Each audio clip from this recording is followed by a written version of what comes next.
TET পরীক্ষায় উত্তীর্ণ হয়েও চাকরি না পাওয়ার অভিযোগ।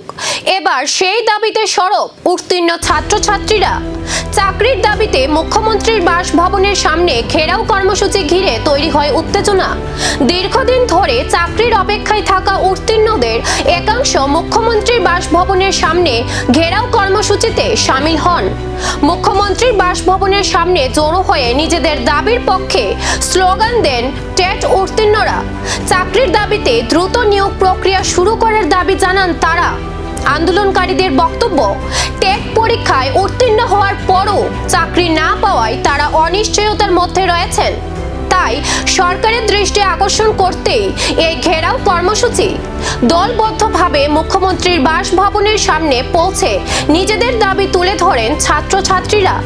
কর্মসূচিকে ঘিরে এলাকায় তৈরি হয় টান পরিস্থিতি।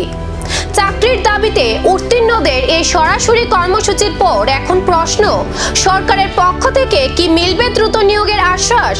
পরীক্ষা দিয়েছিলাম 2024-এ, নোটিফাইড 2025-এর এপ্রিল মাসে আমরা টেট পরীক্ষা দিয়েছিলাম। আজ 1.5 বছর অতিক্রান্ত প্রায়।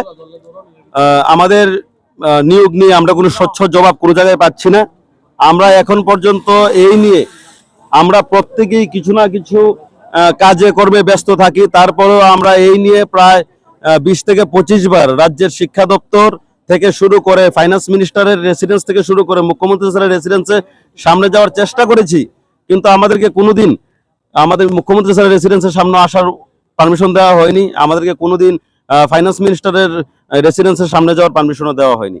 আমরা বিগত দিনে আমরা অনেকগুলো আন্দোলন করেছি, আমাদেরকে অনেক প্রলোভন দেওয়া হয়েছে আমাদের শিক্ষা দপ্তর থেকে যে আমাদের নিয়োগ কিছুদিনের মধ্যে হয়ে যাবে, মার্চ মাসের মধ্যে হয়ে যাবে, জানুয়ারির মধ্যে হয়ে যাবে, বিভিন্ন প্রলোভন দেওয়া হয়েছে, কিন্তু আমাদের নিয়োগের কোনো দেখা মিলছে না। আপনারা জানেন যে ত্রিপুরা রাজ্যের বিভিন্ন স্কুলে, ত্রিপুরা রাজ্যের প্রত্যেকটা ডিস্ট্রিক্টের প্রতিটি স্কুলের মধ্যেই কিছুদিন পর পর, এটা শুধুমাত্র এলিমেন্টারি ডিপার্টমেন্ট করুন, সেকেন্ডারি ডিপার্টমেন্ট, বিশেষ করে এলিমেন্টারি ডিপার্টমেন্টে প্রত্যেকটা স্কুল টেট উত্তীর্ণদের চাকরির দাবি নিয়ে মুখ্যমন্ত্রীর বাসভবনের সামনে এই ঘেরাও কর্মসূচি নতুন করে নিয়োগ ইস্যুকে সামনে নিয়ে এলো।